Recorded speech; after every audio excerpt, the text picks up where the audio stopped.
דבר ראשון, קיבלתי טלפון מאדם שמקורב למנהל תלמוד תורה במרכז הארץ. כזה תחזיקו חזק בסיפור, מזה נתחיל. תשבו על הכיסא, איך זה נקרא, סתם, הכל בסדר. בקיצור, הבן אדם מספר שהוא עמד ליד המנהל תלמוד תורה במשרד שלו היום. בקיצור, הוא אומר, המנהל מקבל טלפון ממשרד הבריאות. מנהל תלמוד תורה במרכז הארץ. שלום, מדברים במשרד הבריאות, וזה טוב, מה? אנחנו רוצים לקבוע איתך יום, לשלוח צוותות מיוחדים שיבואו לשכנע את הילדים להתחסן, להסביר להם על הדבר הזה של להתחסן. ואז הוא אומר להם, תראו, אנחנו צריכים את האישור של ההורים. אז הם אומרים לו, לא צריך אישור של שום הורים, אנחנו מסבירים לילד, וילד שישתכנע, אנחנו במקום נחסן אותו. ולכן ביום כך וכך שבוע הבא, אנחנו באים אליך תתכונן. אז הוא אומר להם, אני לא מאשר כזה דבר, בשום פנים באופן.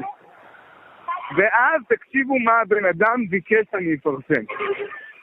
הוא אומר, הם אמרו לו, תקשיב טוב, אם אתה מתנגד לזה, אז אתה נקרא מתנגד חיסונים.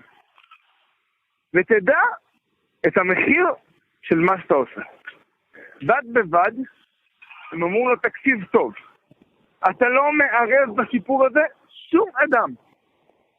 שום אדם לא מעורב בסיפור הזה, אלא רק אנחנו ואתה. אם פרסמת את זה, נקרא לזה דמך בראשך.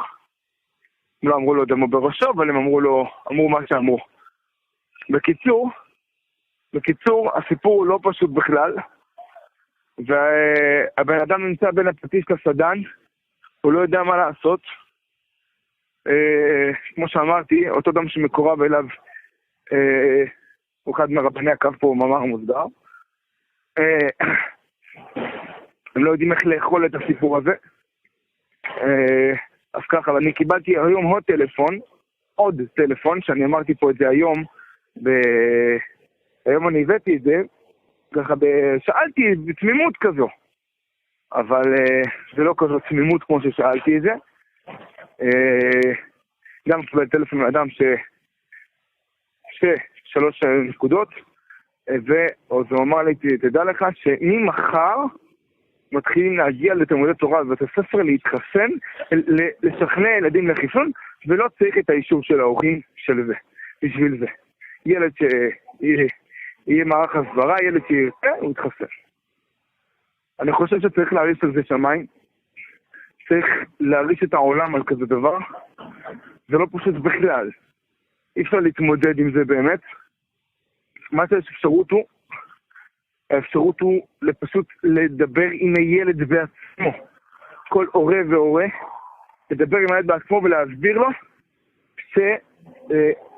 שלא להתחסן לשום דבר. לא משנה מי מה לבית ספר. מה מסביר? לא להסכים שום דבר. שום דבר לא להסכים בשום פנים ואופן. כל דבר שאתם רוצים, איזה. אגב, הם קבעו איתו שבוע הבא.